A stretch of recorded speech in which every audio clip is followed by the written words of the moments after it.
Imagine an event where there are Pontiacs, nothing but Pontiacs. There are old Pontiacs. And then there are new Pontiacs.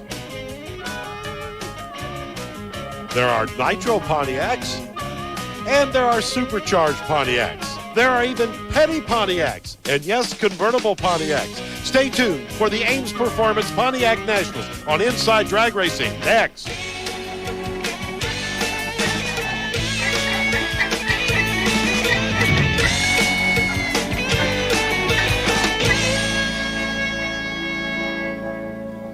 What could this truck possibly mean? Where could it be? Pontiac Racing, Inside Drag Racing, returns one more time to Norwalk Raceway Park in Norwalk, Ohio, for our coverage of the Ames Performance Pontiac Nationals.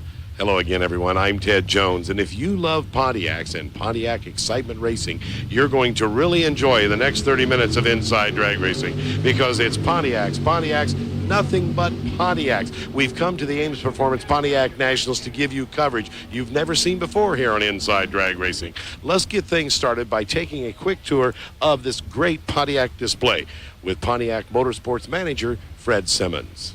Ted, Pontiac's pleased to be here today supporting the Ames Performance Pontiac Nationals. We brought our Pontiac racing display down here, show cars, some hot rod Pontiacs to wow the fans. We even brought along a 1926 Pontiac, which is car number 1 off the assembly line. No, wait a minute. You mean the first Pontiac ever built? The first one ever built. We kept it. That's absolutely incredible. Let's talk about the performance stuff. This is Inside Drag Racing. I understand the car you drove down is especially interesting.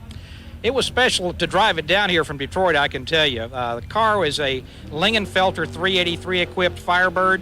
It was timed officially at over 192 miles an hour top speed. Not on the street, obviously, but it shows what type of performance you can get with Pontiac. Whatever, it'll stay. 67, yeah. Right, And you ain't right. going to run out of revs. It'll Okay. get 140 or 50. When you get close to corner, just dropping fifth, and the harder you run it, the better it'll be. Okay.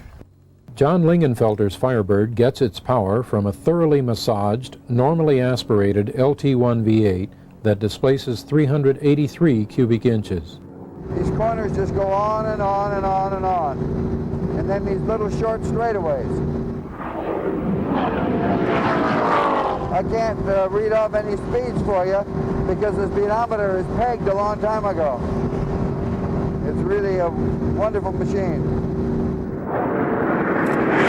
Apart from its extensive engine work, Coney double adjustable shock absorbers, larger front anti-roll bar, and springs that lower the car slightly, little else has been done to modify the Firebird. It really is an astounding vehicle. How did it feel? Did it feel stable at Just speed? stable as can be. It's just really delightful.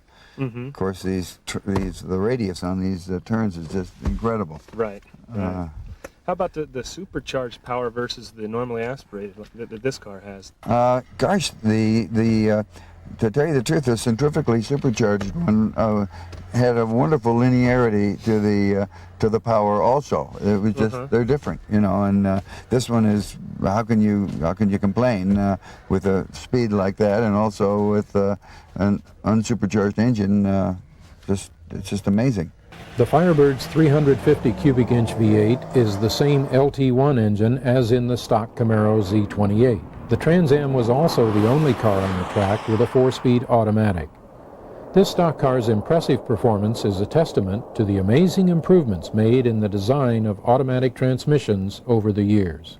It's a delight to be able to have a thing change down at 110 miles an hour and run it up to 125 and change up. You know, that's a rarity for an automatic, right? Yeah. Was it stable out there on the track at Yeah, those stable as anything, yeah. Okay. You could just go all day long like that. It was really quite nice. I even turned the air conditioning on after the timing was over. We've got an SLP Engineering produced 1999 Firebird Firehawk.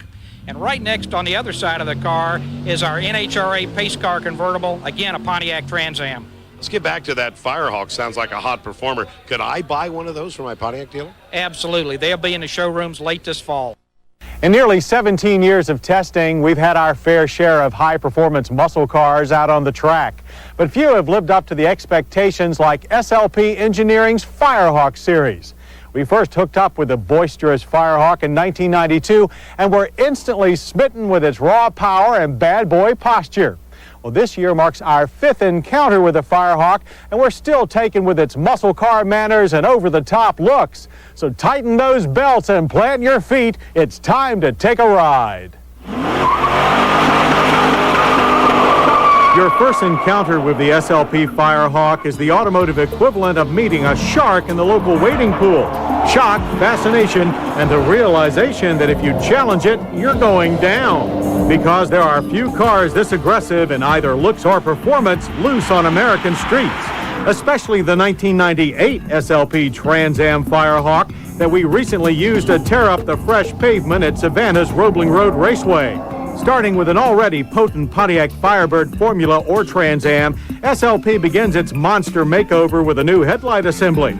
Compact halogen projector lamps and carbon fiber housings look like a Predator's eyes and save 11 pounds of weight as a bonus. While the composite hood gets larger air scoops to feed SLP's proven ram air induction system and fully functional heat extractors to cool the engine bay. The tail can wear either the standard high-mounted spoiler like our test car or a custom 2-tier design from SLP, while the factory wheels can be swapped for big 17 by 9-inch alloys in either paint or chrome, wearing low-profile Firestone Firehawk tires. But as anyone who's ever encountered this beast knows, its in-your-face looks are secondary to its in-your-face performance, which comes mainly from the SLP-tuned version of the Corvette's 5.7-liter LS1 V8. Thanks to that free-breathing induction system and a high-flow exhaust, it makes a crushing 327 horses and 345 pound-feet of torque, which spins to the rear wheels through the Firebird standard 6-speed manual transmission controlled by either the factory shifter or this optional heavy-duty Hurst handle. And spin they do under a heavy foot, but exercise a bit of self-control, and the Firehawk rips to 60 in only 5.1 seconds and cuts the quarter mile down to size in 13.4 seconds at 106 miles per hour. As expected, the Firehawk exhibited stump-pulling torque and a tractor-like mid-range, but the ram air system's benefits were most obvious in the upper reaches of the rev band.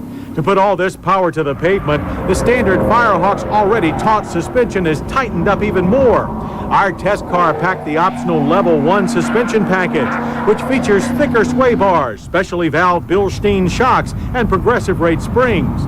A combination which made the fire-breathing Firehawk remarkably responsive, yet still more user-friendly than its looks would suggest. Front plow was substantially reduced from stock, as was body roll.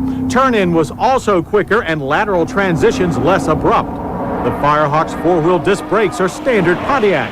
They delivered strong, stable braking, but started to fade a bit during hard racetrack use. Most Firehawks, however, will live on the street, striking fear in the hearts of Mustang owners and delivering a remarkably smooth ride for such a highly tuned car. But be warned, it's still no Lexus, thank goodness. Of course, you wouldn't mistake the Firehawk's all-business interior for that of a Lexus anyway. It's unchanged from that of the standard car, except for an enameled Firehawk plaque on the center console. The dash is the familiar F-body layout that we've praised so often in the past, with big gauges and straightforward controls for stereo and ventilation. Some of our staff did, however, feel that the upgraded suspension's firmer ride also demanded upgraded seats. But all agreed that, better seats or not, this was one of the most finely balanced muscle cars ever and an absolute pleasure to drive. And compared to some overpriced and overly complicated aftermarket packages, should be a pleasure to buy as well. Buyers need only to go to their local Pontiac dealer and order either a Firebird Formula or Trans Am and ask for option code WU6. The basic SLP Firehawk package is a steal at $3,999, and that's a $600 reduction from $1,997. Depending on options, the Firehawk's delivery price will range from a low of $27,600 for a formula-based car to the $33,801 of our fully loaded Trans Am test vehicle. Either way, the buyer will get a machine that takes the traditional American muscle car to a new level that's still well short of bankruptcy. After 5 generations of Firehawks, we're still impressed with how the folks from SLP keep pushing the envelope of GMF body performance and can't wait for our first ride in Generation 6. All right, and then under the canopy, some gorgeous red Pontiacs. No question about it. At the far end is a production 98 Trans Am with Ram Air, 320 horsepower, and a 6-speed. It'll definitely get you to the grocery store on time. And this, again, is not a concept car. This is something I could buy right off the showroom floor. No question about it. And that's one of the reasons we've got this display, is to bring our showroom right out here to our enthusiast fans. And then we have a Grand Am. Now, you normally don't think of a Grand Am as a performance car. Well, we've changed things for 99, and this is a 1999 production Grand Am GT. Not only have we changed the body style and stiffened the chassis, made it a lot better car than we've ever had in the past, but it's got standard Ram Air on the GT model. Get out of here. Ram Air on the Grand Am. You got it, Ram Air standard. On what engine? This is a 3.4-liter V6 engine, and again, it'll get you to the market on time. Now, it's a 99. When will it be available? Right now. Well, I can go buy it from my Pontiac dealer right now. Ted, we can get one for you as soon as you'd like it. All right. Let's talk about the truck you have here. It's very different. Yes, it is. This is a GMC Sonoma extended cab truck. We tricked it out a little bit. It's got a nice sound system by Bose, special interior, but probably one of the biggest things we've done to it is working with the GM Mobility people. It's handicapped equipped, not just with the hand controls to drive it, but also has a wheelchair lift inside. And next to it, a beautiful convertible with some really impressive graphics. What's the story on that? This car started life as a 98 Trans Am convertible, and we needed a car to help pace the IROC race at Daytona this February, so some graphics got applied. We worked on the interior, and now we added Ram Air to it, complete with a 99 prototype Ram Air exhaust system, which I think all the enthusiasts will like the exhaust noise. And then next to that, it looks like another Trans Am convertible. Well, this is a regular production 98 Trans Am convertible with that 320 horse Ram Air engine and 6-speed. And lo and behold, it was driven down here by the guy that drives it as his company car, Ron Strayhorn, who's our assistant general sales manager for service. No. He must have a Bonneville SSE. Ron drives 6-speed Ram Air cars. And the reason he does that, Ted, he's a bracket racer. So you guys really drive and believe in Pontiac excitement. Well, a lot of people talk a lot. We handle all this stuff 7 days a week. We like to drive some driving excitement by Pontiac. And here's another Pontiac excitement car. This is a 1998 GTP Grand Prix. Now, you think this is kind of a one-of-a-kind or one-off car? No. You know what? The people from Pontiac tell me they have sold 24,000 of these cars to Pontiac excitement enthusiasts. It's supercharged. I can see why.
Welcome back to the Ames Performance Pontiac Nationals, coming your way from Norwalk Raceway Park. We have plenty of Pontiacs in the staging lanes, but right now we have some great exhibition vehicles that are always a part of the Pontiac Nationals. We'll take a look at some of that exciting racing action right now.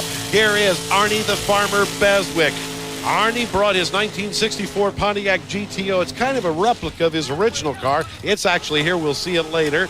It has a 535 cubic inch big block Pontiac engine. Meanwhile, down in Mark Powick's pits, they're getting ready to come up and make an exhibition run. We'll have that for you in just a moment. Meanwhile, Arnie is staged up. His opponent will be the Grocery Getter.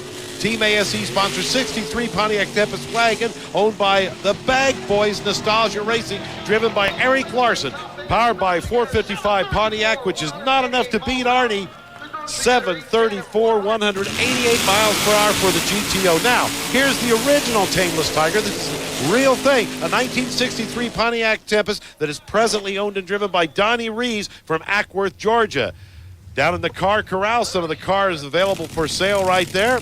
The big 440 powered Pontiac will be racing the Zombie 1965 Pontiac GTO, driven by Rob Bruce from Flint, Michigan. It's a duplicate of one of the original funny cars, if you would. He picks up the win with an 854, 158 miles per hour. I'll tell you, the original funny cars didn't go that fast. And finally, the star of the show, the fastest car on the grounds today, Mark Powick, the Summit Racing Equipment 1998 Trans Am NHRA Legal Pro Stocker. Teammate Mark Powick, he staged up that 98 Trans Am. He qualified in Seattle with an earth-shaking 6:92 and a 60-foot time of 1.01 seconds. Best ever for an NHRA Pro Stocker. He clicks the timers with a 7:13, 193 here today. We'll take a break. When we come back, we'll take a look at that car show. You'll love that. Don't forget, coming up later on, Quick 16 Racing.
is still making good on that promise. GTOs are favorites with car collectors and restorers, and its image as the first muscle car is as strong as ever. Just seeing one on the street brings back a flood of fond memories. The 64 is such a unique car.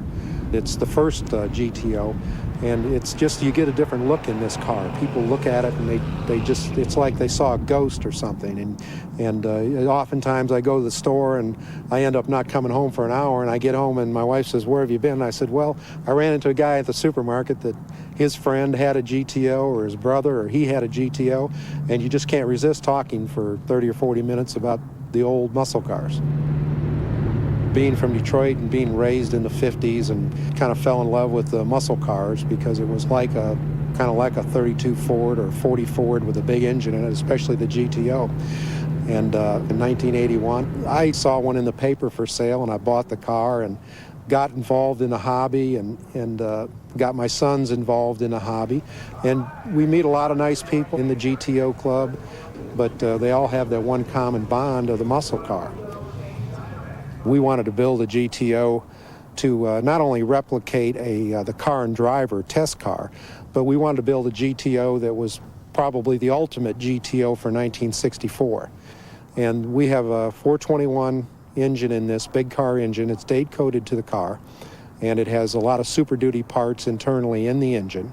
And we created this car to come exactly like the blue car and driver car, which is missing in action now. And some say it was crushed, some say it was burned, some say it still exists. But it's a sister car to the red Royal Bobcat car. And when I saw the pictures of the plate in the magazine, I wanted to get that reproduced, and I did get it reproduced down in Florida. And it's a 1962 Michigan tag, and also I bought from a license plate dealer a 1963 corner tag. And the car is a very well-performing car, very streetable car. And our best time to date is a 1290 at 107 miles an hour, which is quite surprising for a car that looks extremely stock.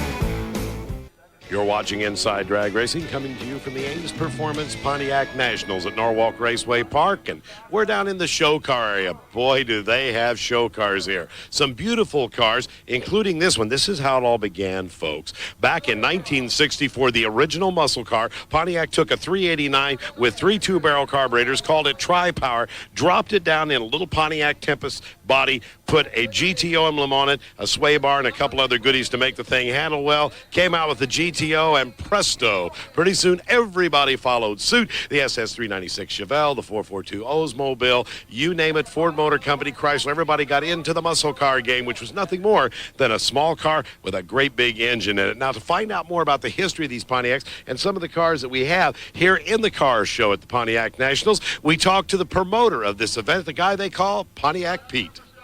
Pete, let's talk a little bit about some of the cars you have in the car show. Now, the first ever muscle car was the 64 GTO with the 3 two-barrel carburetors. You have those.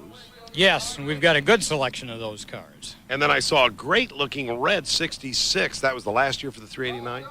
That's correct, and the Tri-Power. 1967, we went to 400 cubic inch in the Quadrajet.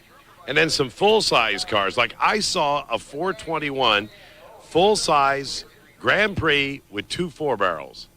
Yes, I saw that car myself, and that car was put together. It was 1964, and the tip-off was the factory air conditioning. Why is that a tip-off?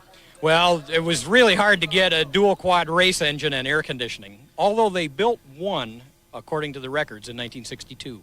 But this isn't the one. No, that is not the one. And then no Pontiac show would be complete without the judges. Now, we saw quite a few of the popular orange ones, but also there was a black one. Yes, we had a fella come in, and it is a documented triple black. It has a vinyl top and a black interior. Very unusual combination. But probably the fastest of the muscle cars was the Tempest with a 421. They never actually produced that? They produced those as race cars, and we do have on the show field today a 1963 Tempest that was an AFX car that was an NHRA national record holder, and I believe the first AFX car to run in the 11s in 1963. And then there's also one of the famous aluminum front-end cars. Tell us about those. Well, that was a package done to lighten up the cars. The Catalina was an awfully big car, and so aluminum fenders and hood made a big difference in those full-size cars for getting them down the track. They had 421s? Yes, they did, with 2 AFB carburetors on them and factory rated at about 410 horsepower. And also here in the car show, the modern-day Pontiacs. The Pontiac says is the muscle car of today. Oh, yes, we have a tremendous selection of the Formula Firehawks, and we were very fortunate 2 years ago to have the Hearst Firebird here that John Lingenfelder is working on along with Hearst Mr. Gasket. And every other kind of Pontiac imaginable here. You even have some GMCs. Yes, when Pontiac and GMC were rolled together into marketing division, we opened up the door for the GMC trucks, and we're pleased to say that we're getting GMC trucks and racing GMC trucks. And, of course, Pontiac and GMC makes plenty of horses, but not those kind of horses. They have custom cars down here in the car show, like this gorgeous 1972 3/4-ton pickup truck that belongs to Michael Ransom. We really like the paint, the custom interior on that. But this thing is outstanding. Here's a 1985. Check this one out, sports fans. 6,000 Pontiac LE that belongs to Dave Dahl. And you look underneath, you see the V6. Hold on. Count them. 1, 2, 3, 4 on one side, 5, 6, 7, 8. That's a V8. Looks like it was installed by the factory. It's a 350 Chevrolet that Dave put down in this Pontiac 6000. Boy, what a job he did. Just a simple little four-door 6000. What a sleeper. Could you have some fun with this thing or what? We'll be back with more action on the drag strip here at the Pontiac National.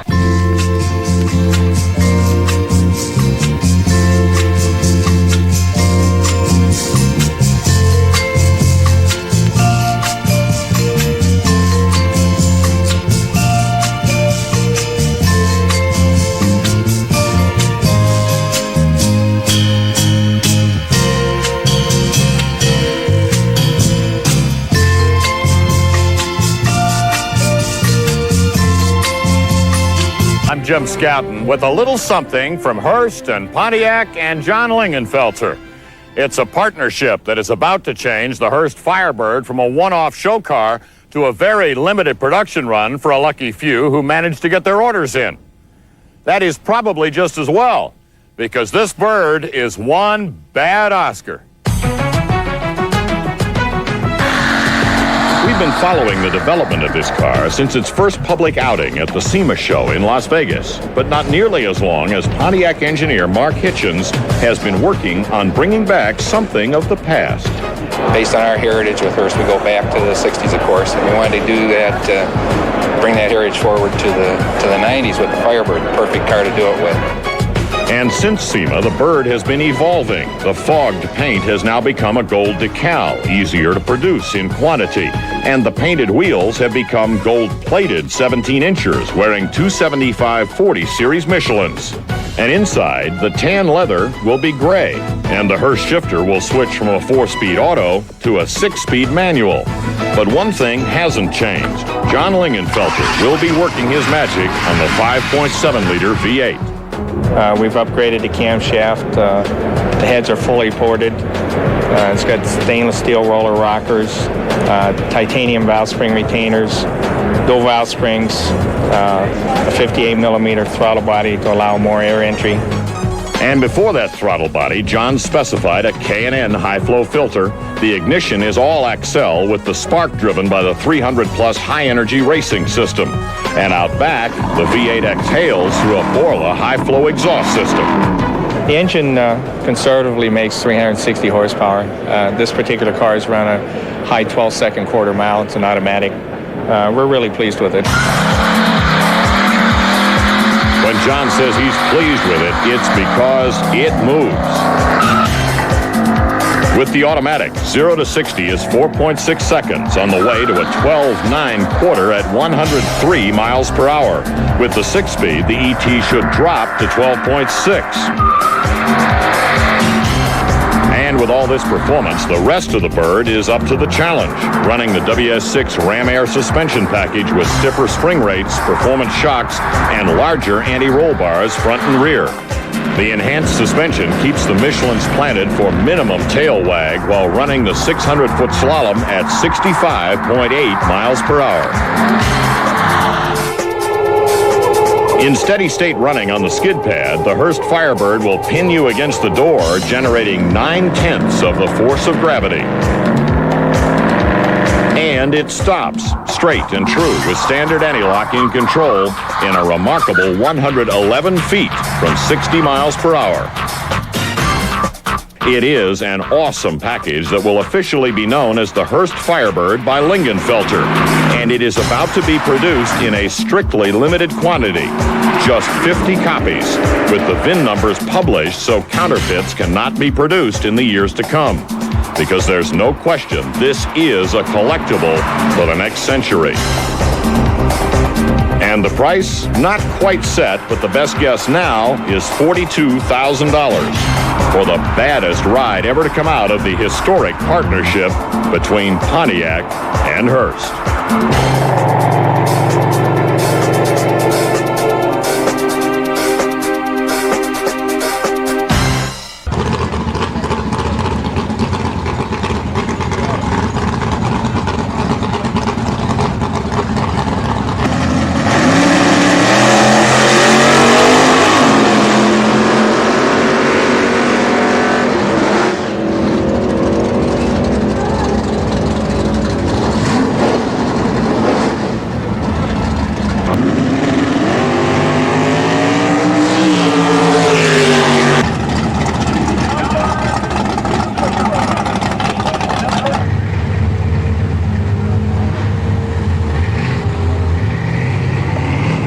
So again, even numbered Super Pro.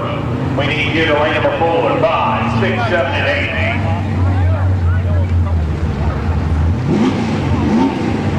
So folks, we want to very quickly just go over a couple rules as we are going to start promptly at 7 o'clock.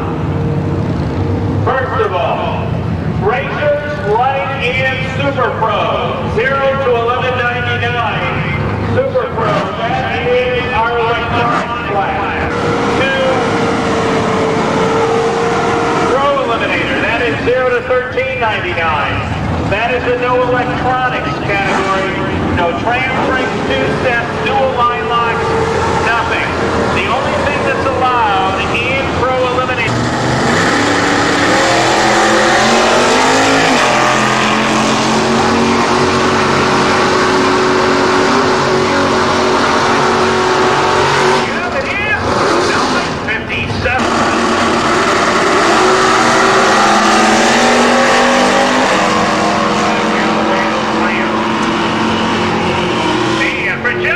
He's got a good one going, 9 in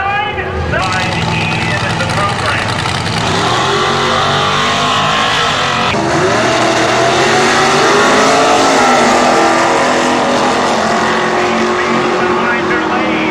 He'll get to the straight base, to the top end we go, Montana, 996, 133 miles an hour. Your eyes, and when you reopen them, I want you to see everything in black and white. And imagine what it must have been like nearly 30 years ago as these cars took to the racetrack and drying strips across the country. These nostalgia super stock entries. And I'm waiting for you here. The Snyder's Surprise 2 in Summit Lane.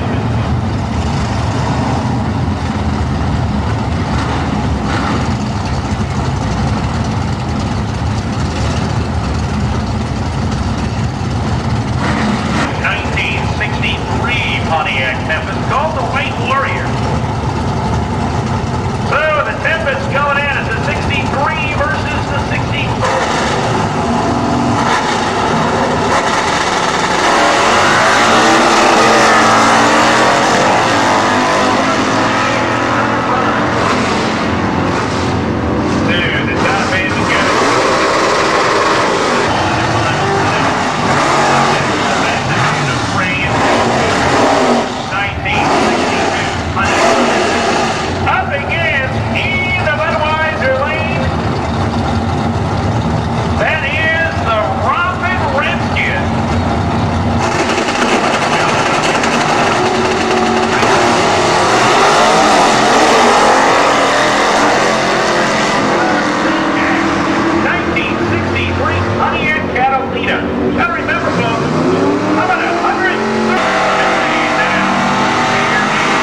not hurting anything too severely, and he'll just coast down the racetrack. All right, thank you very much, Butch. We're ready to go with the semifinals of the Ames Pontiac Nationals Quick 16. We have Alan McKinstry from Painesville, Ohio, 97 Firebird with a big 472 cubic inch engine against Mike Boise from Canada with his 67 Firebird. Looks like the win goes to McKinstry. Down a 909, ran a 911. They're Quick 16, but they run ET bracket style. And our other pair in this semifinal round, Gary Ferguson, New Carlisle, Ohio, with a little 23T in the near lane.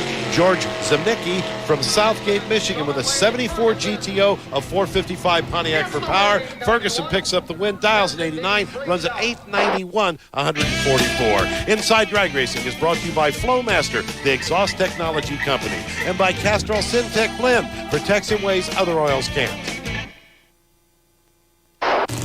We're ready to go with the finals now. Gary Ferguson, New Carlisle, Ohio, with that 23T, going against Alan McKinstry. Give the starting line advantage to McKinstry with a 5:02 reaction time. Does he have enough? Yes, he has too much. McKinstry breaks it out, dial an 09, ran an 08. The win goes to Gary Ferguson, a 90 on an 89.